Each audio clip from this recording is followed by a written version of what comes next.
我刚来法国的时候，有一个法国妈妈曾经问我说：“我们这是学哲学的，凭什么为别人的思想打分数？”就像在台湾，每一年只考了之后，总是会有很多家长出来说，作文这种考试的方式多么的主观、不公平、不客观，根本应该全部都换成一二三四的选择题。接下来就要开始在法国教书了，我到底该怎么办呢？在这片法国东北角忧郁的海，谁可以给我答案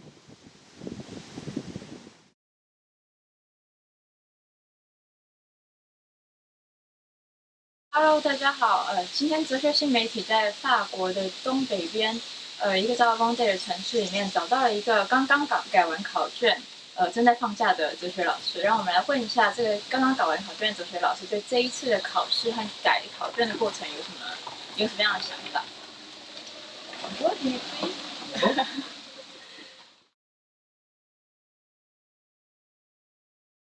？Donc, Dimitri, on m'a déjà posé des questions s'il y a une manière objective pour corriger les copies et qu'est-ce qu'il en pense de ce problème. Euh, Ça, c'est vraiment la préoccupation des élèves, je dirais, en général. Monsieur, en fait, la philo, comment vous faites pour nous noter? C'est subjectif, chacun pense ce qu'il veut. En fait, et surtout, la critique qu'on nous fait le plus souvent, c'est mais si vous pensez pas comme nous, alors vous allez forcément nous mettre une mauvaise note. C'est pas du tout ça, en fait. La philosophie, c'est pour ça qu'il y a. Ça, c'est vraiment un préjugé, je pense, sur la correction des copies.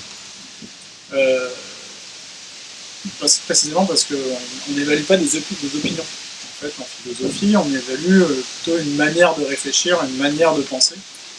Euh, et, et donc, en fait, c'est pas si subjectif que ça avec les autres professeurs. On se rend compte qu'en fait, mais il faut pas trop le dire, il y a quand même des écarts. Il y a quand même des écarts de notes. Le jour où on reçoit les copies du bac, on se réunit, on lit des copies à haute voix, au hasard, et on note les copies. Donc tous les professeurs qui sont là, il y a je sais pas, une trentaine de professeurs, mettent une note secrète, et ensuite on les affiche et on regarde l'écart de notes. Et c'est vrai que souvent, il y a beaucoup de notes qui sont regroupées autour de, je sais pas, par exemple autour de 10, par exemple. Et puis il y en a toujours un qui met 5 et un qui met 15. Quoi. Ouais. Donc forcément, ça pose problème. Et à partir de ce moment-là, on demande à ceux qui ont mis les notes les plus extrêmes d'argumenter. Et parfois, du coup, ils se rendent compte que, ah oui, bah en fait, oui, j'avais mal entendu, ou j'étais. Ou alors, on se rend compte qu'ils ont des exigences vraiment très hautes, qui demandent, comme tu dis, par exemple, qui demandent quelque chose dans le cours, par exemple, que tout le monde n'a pas fait, ou des choses comme ça. Ouais. Donc voilà. Par exemple, là, sur le sujet sur le désir, là, qu'ils ont eu au bac, il y avait un petit peu deux grandes tendances. C'était est-ce qu'on demande plutôt un vrai raisonnement, un raisonnement très construit, etc. Ou est-ce qu'on demande des connaissances en philosophie? Et c'est vrai qu'une copie qui n'a aucune connaissance, par exemple, moi j'avais une copie là, à qui j'ai mis une bonne note, mais dont le seul exemple, c'était je désire un iPhone, quoi. Et, et c'est vrai que on pourrait se dire, mais c'est bête, quoi, c'est stupide de juste prendre cet exemple-là. Et en fait, c'était une bonne copie selon moi parce qu'elle arrivait vraiment à bien problématiser, à bien traiter le sujet, etc. à partir de cet exemple-là. Donc, il y a un petit peu des écarts au niveau certaines fois des attentes, mais justement les réunions sont là pour se mettre d'accord là-dessus. D'accord. Moi, j'entends souvent quand on me dit que comme la dissertation est très très bien, la méthode de la dissertation est très bien structurée, c'est très réglé, tout est bien écrit comme ça. On me dit que un élève peut facilement avoir une bonne note si c'est un formule et il a fait plus le formule et il met n'importe quoi dedans et il peut avoir une bonne note. Est-ce que c'est vrai? Non, c'est complètement faux. Justement, ça c'est aussi un préjugé. La méthode de la dissertation, ça n'est pas purement une recette qu'on applique, thèse, antithèse, synthèse, voilà, ah c'est bon, ça marche. Non. Ça peut prendre cette forme-là. Ça, c'est une forme, c'est une bonne forme si on arrive à bien la faire. Et par exemple, thèse, antithèse, ça veut dire que on va jusqu'au bout d'une idée, on creuse une idée, et ensuite on va envisager l'idée adverse, quoi. Je sais pas, par exemple, c'est un petit peu comme dans un tribunal, quoi. Moi, c'est ce que je dis à mes élèves, je dis, si vous voulez montrer, défendre un point de vue, ça peut être bien de se mettre à la place du point de vue adverse, quoi.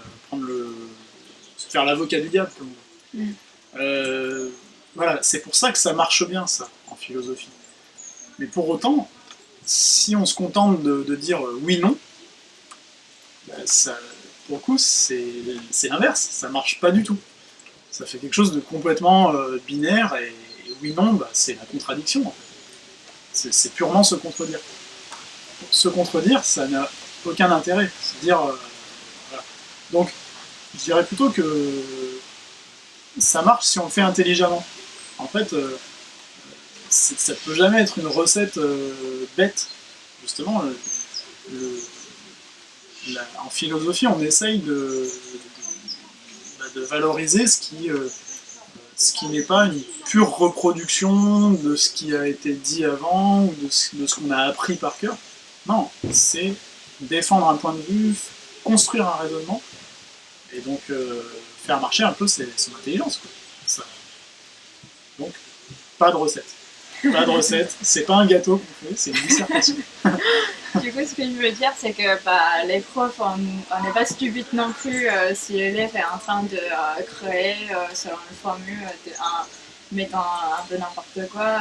S'il met n'importe quoi, oui, ça marche pas. Ouais. Oui.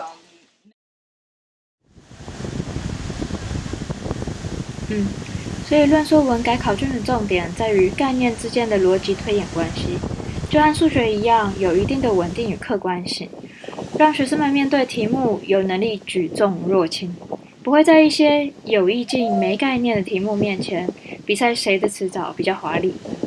这趟法国东北岸之旅真是太值得了。